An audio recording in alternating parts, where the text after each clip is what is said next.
नमस्कार, जय हिंद। स्वागत है आप सबका। और आज हम लोग देखने वाले लेक्चर नंबर 4 में वही एग्जाम्पलर सॉल्यूशन क्लास 10 का जो इलेक्ट्रिसिटी चैप्टर है, इसका लेक्चर नंबर 4। आज हम लोग इसमें क्वेश्चन नंबर 12 से सॉल्व करेंगे। बाकी लेक्चर्स में हम लोग क्वेश्चन नंबर 11 तक सॉल्व कर चुके हैं। ये रहा क्वेश्चन नंबर 12। यह क्या बता रहा है? If the current I through a register is increased by 100%। तो यहाँ पे पहले कोई एक रजिस्टर ले लेते हैं। ये कोई रजिस्टर है R, और यहाँ पे करंट जो है मान लेते हैं हम लोग, पहले से खुद से मान लेते हैं ये 1 एम्पियर है। अब इसको क्या कर रहा है? Assume that the temperature remains unchange. Temperature remain unchange रहता है, increase the power dissipated will be. बोल रहा है कि इसका उसी रेजिस्टेंस को हम दोबारा फिगर बनाए, वही रेजिस्टेंस है R, लेकिन यहाँ पे करंट को क्या हो रहा है? इंक्रीज कर दिया गया 100%। 100% यानी क्या होता है?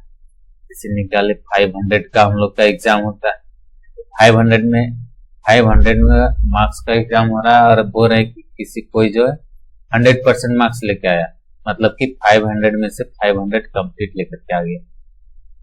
ठीक है। अब बोल रहे कि मेरे पास 20 रुपीज था, मेरा पास 20 रुपीज था। अब जो है ये 100% क्या करना है हमको? इसको इंक्रीज करना है। तो 20 का 100% क्या? 20 रुपीज, और उसमें 100% को क्या करना है? इंक्रीज करना है। तो 20 में प्लस कर देंगे 20।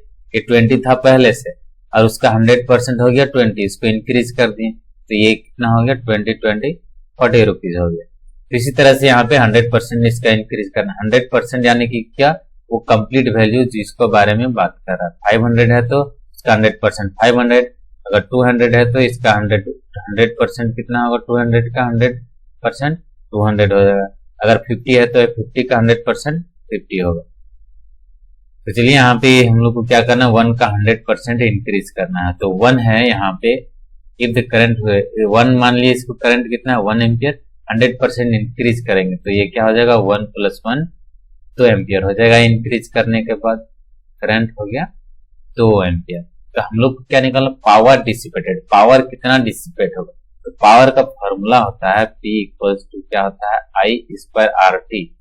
यहाँ पे हम लोग के पास करंट दिया हुआ, तो इसलिए हम लोग करंट से रिलेटेड जो पावर का फॉर्मूला इसका यूज करेंगे। हालांकि पावर का फॉर्मूला होता है VI, P = V² R × T भी होता है, लेकिन हम लोग इसी का यूज करेंगे। तो पावर का फॉर्मूला इसका यूज करेंगे पावर निकालने के लिए। तो हम लोग निकाल लेते हैं। यहाँ पे पावर P = क्या है? I²। इसको हम लोग मान लेते हैं P1। ये क्या है? P1 है। पहले जब करंट इंक्रीज नहीं किया तो I² R, I मतलब करंट का स्क्वायर, तो करंट है यहाँ पे 1, तो इसका स्क्वायर, और इंटू में क्या? Resistance into time. तो रेजिस्टेंस तो इसका R ही है, और टाइम को हम लोग मान लेते हैं क्या है? ये 1 सेकेंड। टाइम कितना है? 1 सेकेंड। तो यहाँ पे क्या हो जाएगा? R × 1, तो T1 जो निकल जाएगा, ये 1 × R² का 1, तो ये आ जाएगा R। R को 1 से मल्टीप्लाई करेंगे तो 1 ही होगा। फिर यहाँ पे निकालेंगे P2। इसको मान लेते हैं जब करंट इंक्रीज कर दिया 100%, तब जो पावर कितना है? P2 है। और जब निकालेंगे पावर तो क्या हो जाएगा? करंट का स्क्वायर यानी कि 2 का स्क्वायर इंटू रेजिस्टेंस कितना है? R है, और टाइम को क्या बोले? 1 लेना है। आप अपने से भी 1 ही लेंगे। 1 लीजिए या 2 लीजिए, से आंसर सेम आएगा। 1 ले रहे हैं ताकि कैलकुलेशन में इजी हो। 2 2 जा हो जाएगा 4, और R का R हो गया। 1 सेकंड के अलावा 2 सेकंड भी लेंगे, 5 सेकंड जो लेना है, तभी आंसर सेम है। लेकिन जब 2 सेकंड लेंगे तो दोनों जगह, 3 सेकंड लेंगे तो दोनों जगह, P1 P2 दोनों जगह निकालेंगे तब। तो यहाँ पे ये आ गया R, और ये आ गया 4R। तो मेरे इंक्रीज कितना हो, है ना? तो ये तो पावर हो गया, तो पावर इंक्रीज कितना हो गया? तो इंक्रीज पावर निकालेंगे तो इंक्रीज पावर, ठीक है। तो ये कितना बढ़ गया, कैसे पता चला? तो P2 में क्या करेंगे? माइनस कर देंगे P1, तभी तो पता चलेगा। जैसे कि अभी था 20 रुपीज मेरे पास, बाद में हो गया 30 रुपीज। कितना बढ़ा, कैसे पता चलेगा? तो 30 में 20 माइनस करेंगे तभी तो पता चलेगा कि हाँ 10 रुपया इंक्रीज हुआ। तो जो इंक्रीज हुआ वो निकालने के लिए पहले, बाद में जो आया उसको से पहले जो था उसको माइनस कर दें।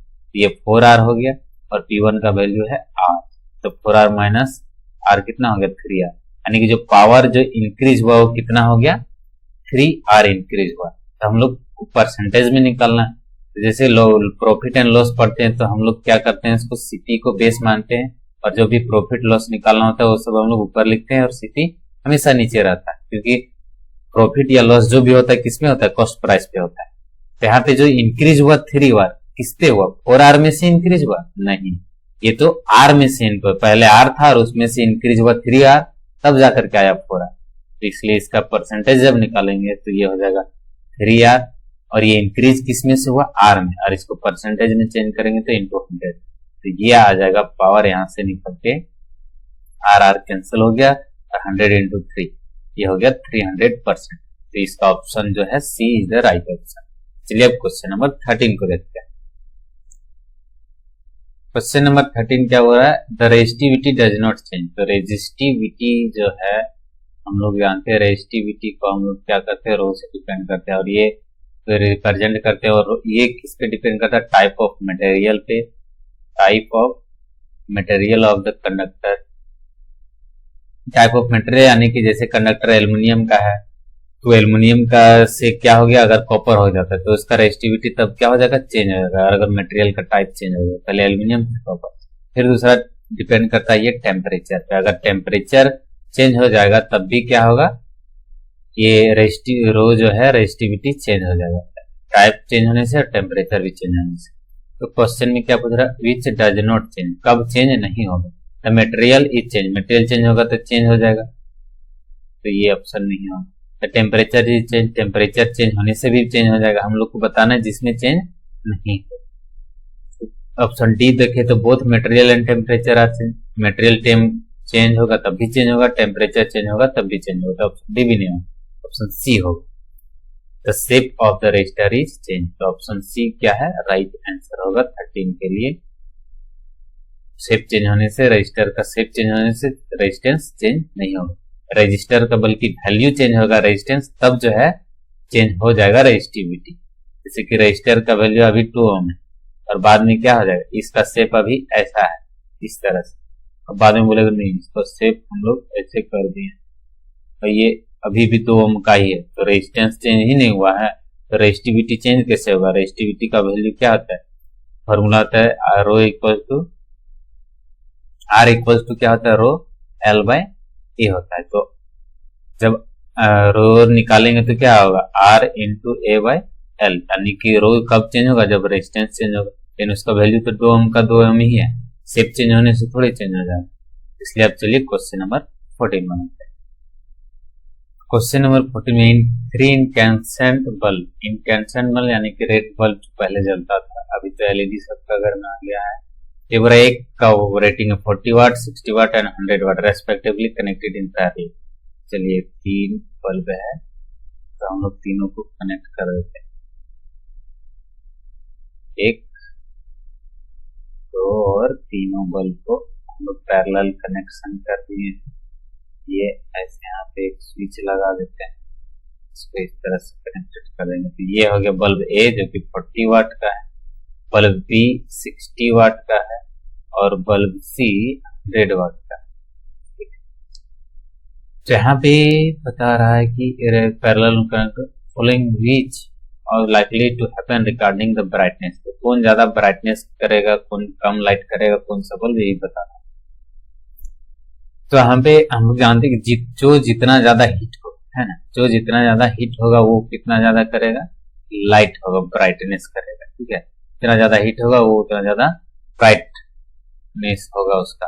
तो हम लोग हीट कैलकुलेट करें, ठीक है। तो हीट निकालेंगे तो H का फॉर्मूला होता है heat equals to power into time होता है, ठीक है। इसका हीट का फॉर्मूला और भी होता है लेकिन H equals to I square R T भी होता है। तो ये सब का हम लोग यूज नहीं करेंगे, इसी से हम लोग का बन जाएगा, तो इसी फॉर्मूला का यूज करेंगे। और भी कई फॉर्मूला होता है पर यहाँ पे इसी का यूज। तो यहाँ पे मान लेते कि जैसे कि स्विच जैसे ही ऑन करेंगे, तो मान लेते 5 सेकंड के लिए स्विच को ऑन करेंगे तो 5 सेकंड के लिए तीनों में करंट जाएगा, बल्ब ए के पास भी, बल्ब बी और बल्ब सी तीनों के पास 5 सेकंड के लिए जाएगा। अगर 10 सेकंड के लिए ऑन करेंगे स्विच को तो तीनों के पास जाएगा करंट कितने टाइम के लिए, 10 सेकंड के लिए। तभी हम लोग बनाते हैं 5 सेकंड को लेकर। आप कोई भी 10 सेकंड लेकर भी बना सकते हैं, 1 सेकंड को भी लेकर के बना सकते हैं, लेकिन हम 5 लेके बनाते हैं, क्या दिक्कत, कुछ नहीं होने वाला।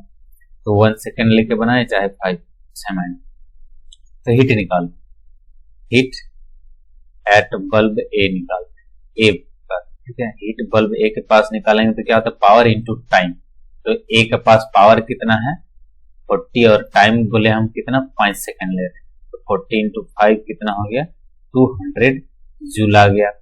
अब हीट निकालेंगे कहाँ पे, हीट एट बल्ब बी के पास निकालेंगे तो उसका पास पावर कितना हो गया 60 और इंटू पावर निकालने के लिए टाइम कितना हो गया 5, तो ये हो गया 300 जूल। और जब बल्ब सी के पास निकालेंगे हीट एट सी, बल्ब सी के पास निकालेंगे तो क्या होगा, उसका पावर हो गया 100 इंटू टाइम 5 सेकेंड, तो ये हो गया 500 जूल। तब हम लोग क्लियरली देख के पता चल रहा है कि ए के पास 200 जूल है, बी के पास 300 और सी के पास 500 जूल। तो क्वेश्चन जो ऑप्शन है वो बहुत ट्रिकी दिया हुआ फंसा करके, तो इसको ध्यान से देखिए। ये ना तो पूछ रहा है किसके पास ज्यादा है और ना किसके पास कम है, ये कुछ और पूछ रहा है। Brightness of all the bulbs will be the same, नहीं ये गलत है, सबका सेम नहीं, अलग अलग है। Brightness of bulb A will be the maximum, A का तो मिनिमम है, मैक्सिमम नहीं, ऑप्शन डी भी गलत। Brightness of bulb B will be more than A, B का ज्यादा है ए का कम है, हाँ ए का कम है और बी का ज्यादा, बी का 300 और ए का 200, तो बी का ज्यादा है ए का कम, ये ऑप्शन सही है। लेकिन ऑप्शन डी को भी पढ़ेंगे फिर भी। Brightness of bulb C will be less than of B, bulb C का ब्राइटनेस बी से कम है क्या, नहीं, बल्ब सी का तो 500 है और बी का कितना है 300, तो सी का ज्यादा है बी का कम है, ये भी गलत हो जाए। तो ऑप्शन सी क्या है, सही आंसर है। अब कोई क्वेश्चन नंबर 15 करते हैं। और हाँ, अगर आपको अच्छा लग रहा है, पसंद आ रहा है तो लाइक जरूर करें, इससे हमको मोटिवेशन मिलेगा और इस तरह का और भी वीडियो बनाएंगे, लेक्चर्स बनाएंगे। तो चलिए अब हम लोग क्वेश्चन नंबर 15 को बनाते हैं। In an electrical circuit, two resistance 2 ohm and 4 ohm are respectively connected in series in a 6 volt battery, यानी कि दो तो रेजिस्टर है, दोनों का रेजिस्टेंस दे दिया और दोनों को एक 6 वोल्ट के बैटरी के साथ कनेक्ट कर दिया। ये मान लेते ये 2 ओम वाला रेजिस्टर है और ये 4 ओम, दोनों सीरीज में है और एक 6 वोल्ट का बैटरी से कनेक्ट हो गया है। The heat dissipated by 4 ohm resistor in 5 second, 4 ohm resistors के पास कितना हीट डिसिपेट होगा 5 सेकंड में, ये हम लोग को निकाल लेना, ठीक। तो हम लोग निकाल लेते हैं। तो मान लेते हैं कि इसमें देखिए जब सीरीज में है तो करंट क्या होगा, सेम फ्लो करता है। तो अगर इसमें करंट आई जा रहा है 2 ओम के पास, तो 4 ओम के पास भी क्या आएगा, करंट आई। अगर यहाँ पे 2 एम्पियर आ रहा है तो 4 ओम के पास भी कितना आएगा 2 एम्पियर। सीरीज कनेक्शन में करंट सेम होता है और वोल्टेज डिफरेंट होता है। यहाँ पे हम लोग निकालेंगे हीट, तो हीट का फॉर्मूला हम लोग यहाँ पे यूज करेंगे आई स्क्वायर आर टी का फॉर्मूला, इसी से आसान से बनेगा, बाकी और फॉर्मूलों से भी बन जाएगा। H equals to B square by R into T से भी बनेगा और P equals to V I से भी बन जाएगा और पी इक्वल्स टू क्या होता है, तो ये जो दोनों एच एच एच एच का फॉर्मूला निकालते हैं हीट, तो heat equals to H equals to क्या होता है पीटी से भी बन जाएगा। जो भी फॉर्मूला का यूज करें, एच इक्वल्स टू क्या हो जाएगा वी आई टी, तो सबसे इजी बनेगा इसी से, तो इसी से हम निकालते हैं। इसमें क्या हो जाएगा, हीट निकालने के लिए करंट चाहिए, रेजिस्टेंस चाहिए और टाइम चाहिए। तो टाइम तो यहाँ पे दिया हुआ है, रेजिस्टेंस भी दिया हुआ है, करंट नहीं दिया हुआ, तो करंट निकालते हैं हम। आई इक्वल्स टू क्या होता है वी बाई आर होता है करंट ओम्स लॉ से, तो आर तो पता नहीं, तो आर इक्विवेलेंट निकालते हैं। तो सीरीज कनेक्शन में जब टोटल रेजिस्टेंस निकाल रहे तो सिंपली दोनों को ऐड कर देते, तो 4 2 हो गया 6 ओम इक्विवेलेंट करंट रेजिस्टेंस। तो यहाँ पे करंट निकालेंगे तो वोल्टेज दिया 6 वोल्ट और रेजिस्टेंस अभी आ गया यहाँ पे 6, तो करंट जो आ गया कितना आ गया 1 एम्पियर।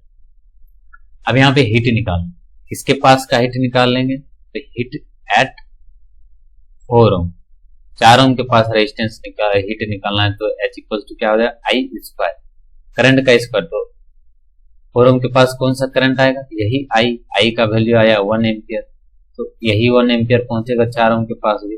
तो करंट का स्क्वायर है तो 1 का स्क्वायर इंटू रेजिस्टेंस, इसके पास हीट निकाल रहे हैं, 4 ओम के पास रेजिस्टेंस हीट निकाल रहे हैं, तो इसका रेजिस्टेंस का वैल्यू लेंगे 4 इंटू टाइम, टाइम दे दिया 5 सेकंड के लिए क्वेश्चन में, इंटू 5, तो ये आ गया 4 5 20, 1 को मल्टीप्लाई करेंगे तो 20 जूल हो गया। तो ये ऑप्शन सी 20 जूल हो गया आंसर।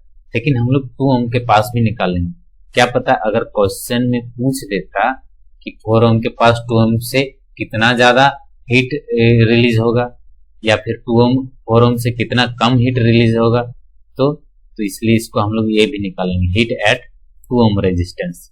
तो 2 ओम रेजिस्टेंस के लिए निकालेंगे तो क्या होगा, करंट 2 ओम के पास कितना है 1, तो 1 का स्क्वायर इंटू किसके पास रेजिस्टेंस निकाल रहे हैं, 2 ओम के पास हीट निकाल रहे हैं, तो उसका रेजिस्टेंस कितना है 2 और इंटू टाइम है 5 सेकंड, ये हो जाएगा 20 जूल। तो अब हम लोग ये नहीं 5 2 10 हो जाएगा ना, तो 10 जूल एनर्जी रिलीज होगा 2 ओम के रेजिस्टेंस के पास। तब हम लोग बता सकते हैं कि 2 ओम के पास क्या होगा 10 जूल जो है वो हीट कम रिलीज होगा in compare to 4 ohm resistance.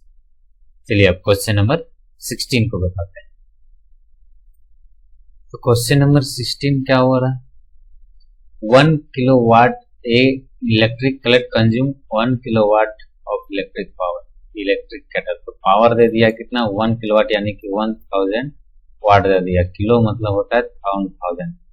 Power when operated at 220 volt यानी कि वोल्टेज दे दिया 220 वोल्ट, ठीक है। What rating must be use for it a fuse, fuse को इसका रेटिंग का यूज करता है। तो मान लीजिए कि यहाँ पे एक जो है हम लोग फ्यूज वायर कनेक्ट कर दिए हैं, इससे करंट आएगा, इधर कोई यहाँ पे डिवाइस, यहाँ पे कोई डिवाइस लगा हुआ, ये डिवाइस को ऑपरेट होने के लिए मान लेते हम लोग 10 एम्पियर का करंट चाहिए, ये डिवाइस कितने एम्पियर करंट पे ऑपरेट होगा 10 एम्पियर पे। और ये जो फ्यूज वायर है, ये फ्यूज वायर का रेटिंग, इस फ्यूज वायर का रेटिंग है हम लोग मान लेते हैं इससे जस्ट थोड़ा सा कम है 9.5 एम्पियर, ठीक है। रेटिंग किसका है फ्यूज वायर, ठीक है, रेटिंग ऑफ फ्यूज, तो फ्यूज वायर का जैसे इसमें 9.5 से करंट जैसे जाएगा 9.6, देखिए फ्यूज वायर का 9.5 रेटिंग है, मतलब कि 9.5 या इससे हल्का सा भी ज्यादा, जैसे 1.9.6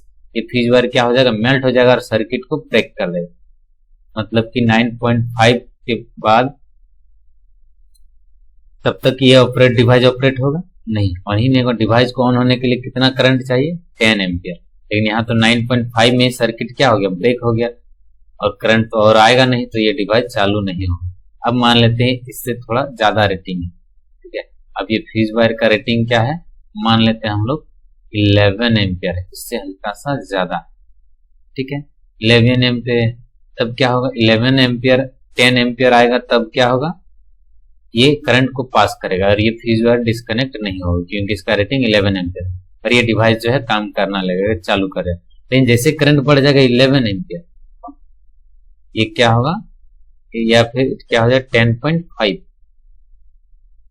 10.5 एम्पियर जैसे इंक्रीज कर जाएगा, ये क्या होगा इसको मेल्ट कर देगा, नहीं इसको मेल्ट नहीं करेगा क्योंकि फ्यूज वायर का रेटिंग क्या है 11 और ये 10.5, तो यानी कि 10.5 एम्पियर करंट क्या होगा डिवाइस के पास पहुंच जाएगा, तो ये क्या हो जाएगा हीट होना शुरू हो जाएगा और ये ठीक से काम नहीं करेगा, और अगर इसका कैपेसिटी कम है सहने का तो ये क्या होगा ये जल भी सकता है या फिर इम्प्रॉपर ठीक से काम नहीं करेगा। इसका मतलब क्या जो फ्यूज का जो रेटिंग है जस्ट इससे हल्का सा कम होना चाहिए, जो डिवाइस का रिक्वायरमेंट है उससे, यानी कि फ्यूज का रेटिंग 10.5 एम्पियर होना चाहिए, ठीक है, ताकि इतना कोई भी डिवाइस जो है उससे हल्का सा ज्यादा रेटिंग का जो है जितना इसका 10 एम्पियर है तो इससे 10.123 सह सकता है।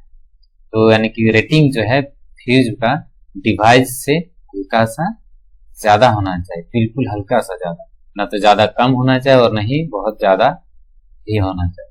तो चलिए हम लोग इसका अब हम लोग करंट निकालते हैं। यहाँ पे जो क्वेश्चन दिया है इसमें से करंट निकालेंगे तो P equals to power equals to क्या होता है VI, ठीक है। यहाँ पे पावर कितना हो गया 1000 और वोल्टेज कितना हो गया 220 वोल्ट और करंट हो गया I। तो आई जब निकालेंगे तो यहाँ पे क्या हो जाएगा 1000/220 10 से 0 कैंसिल हो गया, तो करंट फर्स्ट 100/22 यानी कि ये हो गया 50/11 आ गया। तो करंट का जो वैल्यू आएगा यहाँ पे जब डिवाइड करेंगे तो 4.54 एम्पियर आ जाएगा। तो यहाँ पे देखिए अब तो फ्यूज वायर कितना का होना चाहिए, इससे जस्ट हल्का सा ज्यादा, अगर कम रहेगा तो डिवाइस को यहाँ जो इलेक्ट्रिक केटल है इसको ऑपरेट होने के लिए कितना करंट चाहिए 4.5। तो अगर 4 एम्पियर का लगा देंगे हम लोग फ्यूज वायर, तो ये तो जैसे 4.2 करंट होगा तो क्या होगा, ये फ्यूज वायर मेल्ट कर जाएगा और डिवाइस ऑपरेट ही नहीं होगा। इसलिए ऑप्शन डी सही होगा 5 एम्पियर, ताकि 4.5 करंट जो है इलेक्ट्रिक डिवाइस के पास पहुंच जाए। ठीक है, जैसे कि ये वाला डिवाइस इसको कितना चाहिए 4.5 एम्पियर। अब यहाँ पे जो फ्यूज का रेटिंग है, ये फ्यूज वायर है, ठीक है, इसका रेटिंग कितना है 5 एम्पियर, इसका रेटिंग हो गया 5 एम्पियर। तब जब इसमें 5 एम्पियर 4.5 एम्पियर करंट जाएगा तो ये मेल्ट नहीं हो और ये डिवाइस ऑन हो जाएगा। अब क्वेश्चन नंबर 17 पे आते हैं। तो क्वेश्चन नंबर 17 क्या, 2 resistance 2M and 4M and connected to a battery will है। तो कनेक्ट कर रहा है बैटरी से, तो हम लोग इसको दो तरह से कनेक्ट कर सकते हैं दोनों को। एक बैटरी से कनेक्ट करेंगे तो दो तरीके से हम लोग कर सकते हैं, एक सीरीज कनेक्शन हो गया ये 2 ओम और ये 4 ओम। दूसरा कनेक्शन क्या कर सकते हैं, एक ये हो सकता है, एक सीरीज कनेक्शन और दूसरा हो जाएगा पैरेलल कनेक्शन। इस तरह से कनेक्ट कर सकते हैं, ये 2 ओम का और ये 4 ओम का। तो हम लोग जानते हैं कि जब सीरीज कनेक्शन में होता है तो करंट जो है अगर आई जा रहा है इसमें, तो इसमें भी क्या होगा, आई दोनों में सेम करंट होगा, वोल्टेज डिफरेंट होगा, है ना। सीरीज में क्या होता है, सेम करंट होता है और डिफरेंट वोल्टेज होता है। और पैरेलल में क्या होता है, करंट डिफरेंट होता है और वोल्टेज क्या होता है इसमें सेम होता है। चलिए अब ऑप्शन पढ़िए, same current flowing through them when connected in parallel. नहीं, पैरेलल में तो यहाँ जो करंट जाएगा ये आई, ये क्या होगा, ये बट के जाएगा, इसको दो रास्ता मिलेगा जाने के लिए, एक ऊपर और एक नीचे, तो ये बट के जाएगा, इसमें करंट डिफरेंट हो जाएगा। Same current flowing through them when connected in series, series में करंट सेम जाएगा। हाँ, यहाँ पे आई है तो इसका तो रास्ता तो एक ही, तो सेम करंट जो है फ्लो होगा। तो ये ऑप्शन बी जो है सही और बाकी दोनों गलत। चलिए क्वेश्चन नंबर अब 18 पे आते हैं। क्वेश्चन नंबर 18 जो है ये क्या कर रहा है, यूनिट ऑफ इलेक्ट्रिक पावर। हम लोग देखें पहले करंट का यूनिट है, the rate of flow of charges total current. Current का डिफिनेशन से आई इक्वल्स टू हम लोग क्या निकालते हैं Q/T। तो जब इसका यूनिट निकालेंगे, करंट का यूनिट है ना, यूनिट ऑफ करंट, तो ये क्या होगा, इसका चार्ज का कूलम लिखते हैं, चार्ज Q है चार्ज, तो उसका क्या होता है यूनिट कूलम, और टाइम का क्या होता है सेकंड। तो करंट का जो यूनिट हो गया क्या कूलम पर सेकंड, इसको हम लोग एम्पियर के नाम से भी जानते हैं। तो इस तरह से ये चार्ज कैलकुलेट करते हैं, यूनिट कैलकुलेट करते हैं। तो हम लोग का यूनिट किसका निकालना है, पावर का। तो पावर P इक्वल्स टू क्या होता है V इंटू आई, जहाँ पे यानी कि पावर जो है V क्या होता है, V क्या होता है वोल्टेज होता है, और यहाँ पे I क्या है इंटू करंट, I क्या है करंट है। तो जब यूनिट निकालेंगे पावर का, यूनिट ऑफ पावर, तो पावर का जब यूनिट निकालेंगे तो यहाँ पे सबका यूनिट लिख लेंगे। वोल्टेज का यूनिट क्या होता है वोल्ट, इंटू करंट का यूनिट क्या होता है एम्पियर, तो पावर का यूनिट क्या हो गया volt into ampere. Volt into ampere कौन सा ऑप्शन में है, ऑप्शन ए। तो ये ऑप्शन ए जो है सही आंसर हो गया। थैंक यू, धन्यवाद। और आपको अच्छा लग रहा है तो कमेंट करके बताएं, ताकि इस तरह से सारे क्वेश्चन जो है 19, 20 ये जो शॉर्ट आंसर क्वेश्चन है और बाकी इधर जो है लॉन्ग आंसर क्वेश्चन सारे को डिस्कस करके बिल्कुल अच्छे तरीके से कॉन्सेप्ट में अगर जानना है तो कमेंट करके बताएं, और ताकि बाकी सारे वीडियो भी बनाया जाएगा, नहीं तो इतने में ही छोड़ देंगे। बाकी फिर दूसरे एग्जाम्पल का दूसरे चैप्टर का बनाएंगे हम लोग। धन्यवाद।